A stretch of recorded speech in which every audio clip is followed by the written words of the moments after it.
Tukemistapoja. Toimin tekniikan ja liikenteen alalla äidinkielen opettajana. Olen siis attoaineiden opettaja. Luokanvalvojat testaavat oppilaitaan lähtötasotesteillä aina vuoden alussa. Näitä tuloksia ja muitakin käymme läpi yhdessä saattaen vaihtaen kokouksissa, joita pidetään aina jakson vaihtuessa. Lisäksi hoiksit löytyvät Vinhasta, eli voimme käydä katsomassa kunkin ryhmän hoiksatut opiskelijat. Koska tiedän, että melkein kaikissa ryhmissä on hoiksattuja opiskelijoita, toimin kaikkien kanssa periaatteessa samalla tavalla. Luokassa on käytössä koneita, eli kenellekään ei tule käsiala esteeksi ja pojista onkin mukava saada kirjoittaa koneella. Lisäksi käytämme paljon avuksi kuvia.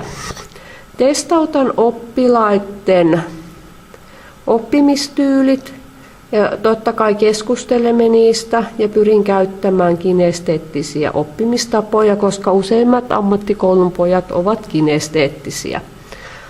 Viime aikoina olemme ottaneet käyttöön värikalvot. Värikalvoja saa vapaasti käyttää aina halutessaan. Laitan myös ohjeita selkokielellä. Lisäksi opin nyt kurssilla, että kaikesta pitää tehdä selkeät ohjeet ja muun muassa kokeisiin valmistautumiseen pitää ohjeistaa oppilaita.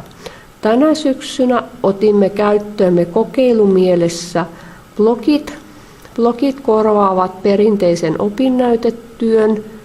Blogeissa on paljon kuvia ja tekstiä, joka liittyy selkeästi omaan työhön.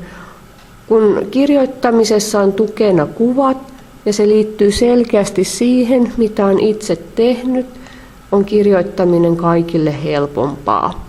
Myös itsetunto nousee, kun saa hienoja töitään kaikkien näytille. Olen kuitenkin aina valmis ottamaan uusia tapoja vastaan. Kiitos.